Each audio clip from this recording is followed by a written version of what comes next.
Hi friends, good morning. Welcome to Nithya ருசி kitchen. நேற்று Sunday வந்து எங்கள் வீட்டில் பிரியாணி செஞ்சோம். இந்த பிரியாணி வந்து 3/4 கிலோ கறி, 3/4 கிலோ ரைஸ் வச்சு பிரியாணி எப்படி செஞ்சுன்றதை பார்க்கலாம் வாங்க ஃப்ரெண்ட்ஸ். சிக்கன் கிரேவியும் பண்ணோம். ஆனால் வந்து சிக்கன் பிரியாணி இது மட்டும் வீடியோ எடுத்திருக்கேன். அது எப்படி செய்கிறது வாங்க பார்க்கலாம். சிக்கன் பிரியாணி ரொம்ப ஈஸியாக செய்யலாம் ஃப்ரெண்ட்ஸ். அது ரொம்ப கஷ்டம் ஒன்றும் இல்லை. நிறைய பேர் நினச்சிட்ருக்காங்க அது ரொம்ப கஷ்டம்னு. எப்படி செய்கிறது வாங்க பார்க்கலாம். ஒரு பேனில் எண்ணெய் ஊற்றிக்கோங்க. எண்ணெய் சூடானதும் பட்டை கிராம்பு போட்டுக்கோங்க. ஒரு 1/4 கிலோ அளவு வெங்காயம் போடுங்க. நான் வெங்காயம் வந்து எல்லாத்துக்குமே அதிகமாக தான் போடுவேன். பிரியாணிக்கு வெங்காயம் அதிகமாக போட்டால் தான் ரொம்ப டேஸ்ட்டாக இருக்கும் ஃப்ரெண்ட்ஸ். அதனால் வெங்காயம் போட்டிருக்கேன். வெங்காயம் போட்டு நல்லா கண்ணாடி பதம் ஆகணும். அது மாதிரி வதக்கி விடுங்க. இது மாதிரி ஆன அப்புறம் ஒரு பச்சை மிளகா, ஒரு 7 பச்சை மிளகா போட்டுக்கோங்க. ஏன்னா நம்ம சக்தி மிளகாய் தூளும் போடணும். அதனால் பச்சை மிளகா நான் கம்மியாக தான் போடுவேன். அதுக்கப்புறம் நம்ம அரைச்சி வச்சுருக்கேன் இஞ்சி பூண்டு பேஸ்ட்டு போடுங்க. இஞ்சி பூண்டு பேஸ்ட் வந்து நான் எப்போவுமே வீட்டில் தான் அரைப்பேன், கடையிலலாம் வாங்கி போட மாட்டேன். இஞ்சி பூண்டு பேஸ்ட் வந்து ஒரு 4 ஸ்பூன் போடுங்க. இது வந்து 3/4 கிலோ, அது எவ்வளோ தேவையோ அதுக்கு தகுந்த மாதிரி நீங்கள் போட்டுக்கோங்க. போட்டு நல்லா கலந்து விடுங்க. கலந்து விட்டதும் அதுக்கப்புறம் நம்மளுக்கு தேவையான அளவு தக்காளி வந்து நான் மிக்சியில் அரைச்சிட்டேன். ஏன்னா வந்து தக்காளியாக தெரிஞ்சால் என் பசங்க எடுத்துடுறாங்க. அதனால் ஒரு 5 தக்காளி வந்து மிக்சியில் நல்லா அரைச்சிட்டேன். மீடியம் சைஸ் தக்காளி, பெரிய தக்காளி இல்லை ஃப்ரெண்ட்ஸ். மீடியம் சைஸ் தக்காளினால் 5 போட்டேன். பெரிய தக்காளினா ஒரு 3 போடுங்க போதும். புதினா கொத்தமல்லி போடுங்க. புதினா கொத்தமல்லி போட்டு நல்லா வதக்கி விடுங்க. இது வந்து எண்ணெயில் நல்லா வதங்கணும் ஃப்ரெண்ட்ஸ். அப்போ தான் பிரியாணி டேஸ்ட்டாக இருக்கும். இதுக்கு தேவையான அளவு சக்தி மிளகாத்தூள் போடுங்க. சக்தி மிளகாத்தூள் போட்டு நல்லா கலந்து விடுங்க.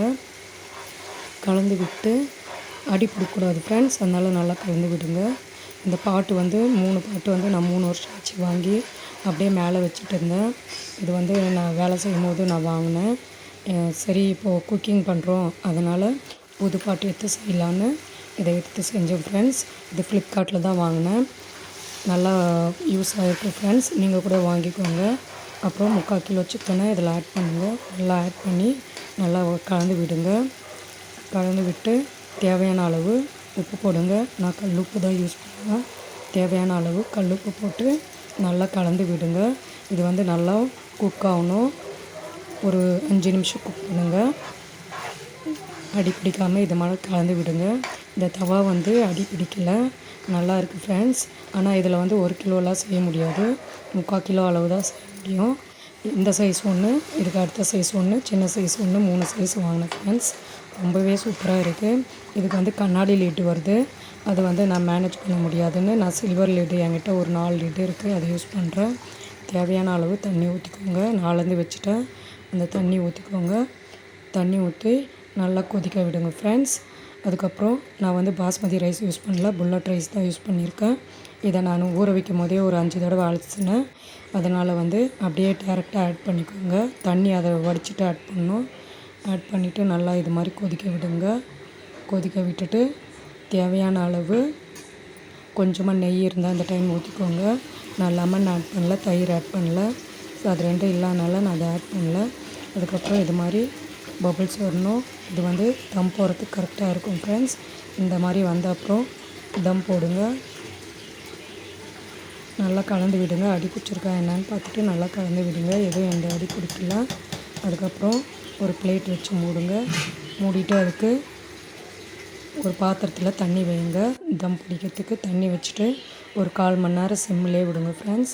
அவ்வளவுதான் ஃப்ரெண்ட்ஸ். பிரியாணி செய்கிறது ரொம்ப ஈஸி. சுவையான சிக்கன் பிரியாணி ரெடி ஆகிடுச்சு. இது ரொம்ப டேஸ்ட்டாக இருக்கும். நீங்களும் ட்ரை பண்ணி பாருங்கள். இந்த வீடியோ பிடிச்சா லைக் பண்ணுங்கள், ஷேர் பண்ணுங்கள். மறக்காமல் நித்யா ருசி கிச்சனை சப்ஸ்கிரைப் பண்ணுங்கள். உங்கள் சப்போர்ட் ரொம்ப தேவை ஃப்ரெண்ட்ஸ். Thank you friends.